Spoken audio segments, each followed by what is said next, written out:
Hi అండి. Trump మటుకు గోడ మీద పిల్లిలాగా అయితే కనిపిస్తా ఉన్నాడు. ఇది మొన్నటిదాకా నాకు మోదీ మంచి దోస్తు, నాకు స్నేహితుడు అది ఇదని నాకు మోడీ అంటే ప్రాణం. అదేదో చాలా చెప్పుకొచ్చాడండి. ఖచ్చితంగా ఈ పాకిస్తాన్ యుద్ధం రాంగానే చాలా మారిపోయాడు. పాకిస్తాన్‌కి ఒక పక్కన సపోర్ట్ చేస్తున్నాడు. పాకిస్తాన్‌ని యుద్ధం ఆపేయండి అని చెప్తున్నాడు. లేకుంటే ఇండియాని యుద్ధం ఆపేయమంటున్నాడు. మళ్ళీ లేకుంటే ఈ యుద్ధాన్ని ఆపింది నేనే అంటాడు మళ్ళీ కాసేపు. కాసేపేమో వాళ్ళ వాళ్ళ ఏదైతే వాళ్ళ పలుకుబడి కోసం లేకుంటే ప్రపంచంలో నేనే నంబర్ 1 అనుకోవడం కోసం 2 దేశాలకి సపోర్ట్‌గా నిలబడతా ఉన్నాడు. ఒక పక్కన అంటే కర్ర ఎరగకూడదు, పాము చావదన్నట్టుగా ఉంటున్నాడు. ఎందుకంటే నిన్నదాకా మనకి ఖచ్చితంగా అమెరికా మన సైడే ఉంటుంది. ఒకవేళ పాకిస్తాన్ తోటి యుద్ధం జరుగుతుందనుకున్న టైంలో వాడిప్పుడు ఇద్దరికీ ఒకటే మాట చెప్తున్నాడు. మన సైడే లేనే లేడు కనిపించట్లేదు. అంటే దీన్ని బట్టి అర్థమైంది టైమొచ్చినప్పుడు మన శత్రువెవడో, లేకుంటే మన మిత్రుడెవడో మనకు క్లియర్‌గా అర్థమైపోతుంది. ఇప్పటికి గూడా నాకు తెలిసి ఇప్పటికి గూడా మనకు తెలిసి ఆహ్, అమెరికా మన శత్రువుగానే చూడాల్సిన పరిస్థితి ఏర్పడుతుంది. వాణిజ్యపరంగా తప్పదు గానీ, కొన్ని కొన్ని సార్లు మనకి మన మైండ్‌లో ఉంచుకోవాల్సిందేందంటే, అమెరికా ఎప్పుడు గూడా మన శత్రువే. మన నాశనం కోరుకుంటుందనైతే మనమైతే అర్థం చేసుకోవాల్సుంటుందండి. ఇదైతే క్లియర్‌గా అర్థమైపోతుంది నాకైతే. రష్యాని మనం ఎప్పుడు గూడా మిత్రుడిగానే చూసాం. ఎప్పుడు కూడా చూసుకుంటానది ఎప్పుడు పక్కన పెట్టలేదు. ఇంక చైనా సరే అది పక్కన పెట్టేసేయి అనేది మన శత్రువే. ఆల్రెడీ ఇండైరెక్ట్‌గా, డైరెక్ట్‌గానే పాకిస్తాన్‌కైతే సపోర్ట్‌గా నిలబడిందది. ఇంకా అమెరికానే 2 పడవల మీద కాలు పెట్టిందండి. పాకిస్తాన్ పడవ మీద కాలు, మన వెనకాల ఒకొక్క పడవ మీద కాలు పెట్టేసి 2 సైడ్‌లు నాటకాలైతే ఆడుతా ఉంది ట్రంప్ అయితే. నలిసింగ వాడిని నమ్మడానికి లేదు ట్రంప్‌నైతే. మొన్నటిదాకా మోడీకి ఎలాంటిది అడిగినా సాయం చేస్తాడు, అది చేస్తాడు, ఇది చేస్తాడు అని అయితే అనుకున్నాం. ఏం వాడి భయమేందంటే ఏదైతే ఎస్-400 ఎప్పుడైతే బీభత్సం చేసేసిందో వాళ్ళ ఎస్-60 ఎఫ్-60 ఏదైతే విమానాలని ప్లేన్స్ ఏదైతే ఉన్నాయో రాకెట్లు దాన్నైతే ఎప్పుడైతే కూల్చేసిందో ఎస్-400 బిత్తరపోయింది అమెరికా గూడా. ఎందుకంటే అమెరికా విదేశాలకు ఎక్కువగా అమ్మిన ఏదైతే రాకెట్స్ ఉన్నాయో అవే ఎక్కువగా ఉన్నాయి. ఆహ్, యుద్ధ విమానాలలో.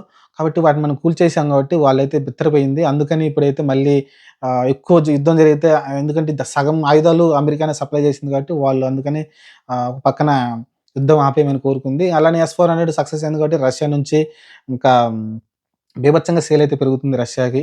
ఇలా ఈక్వేషన్ చూసుకుంటే ఒక యుద్ధం వల్ల జస్ట్ మనం చేసింది ఎన్ని 2 రోజులు అనుకుంటా. 2 రోజులు కాదు 2, 3 గంటలు చేసాం. ఒక రోజు 2, 3 గంటలు ఇంకో రోజు చేసాం అంతే. దానికే బిత్తరపోయింది ప్రపంచం మొత్తం గూడా. మన ఆకాష్ గావచ్చు, లేకుంటే మన బ్రహ్మోస్ గావచ్చు వాటిని చూసి బిత్తరపోయి చూస్తా ఉంది ప్రపంచం మొత్తం గూడా. దీన్ని ఓర్వలేని ట్రంప్ అయితే ఇంగ ఏమి చేయలేక యుద్ధం నేనే ఆపేశానని ఏదేదో సోది కబుర్లయితే చెప్తా ఉన్నాడు. చూద్దాం మరి ప్రస్తుతానికైతే ట్రంప్‌ని నమ్మడానికి లేదండి. మోడీ గారు కొంచెం దాని మీద ధ్యాస అయితే పెట్టాల్సుంటుంది. ఆహ్ మనం రష్యా దగ్గర నుంచి చాలా క్రూడ్ ఆయిల్ చాలా తక్కువ కొంటున్నాం. అయినా గూడా అమెరికా నుంచి చాలా రేట్ ఎక్కువ పెట్టి క్రూడ్ ఆయిల్ అయితే కొంటున్నాం. ఇలా సహకారం అందించినప్పటికీ వాడికి ఆ విశ్వాసం లేదు ట్రంప్‌కైతే. ఆహ్, ఏదైతే ఉగ్రవాదుల్ని పెంచి పోషిస్తుందని కళ్ళ ముందు కనబడింది గదా! క్లియర్‌గా.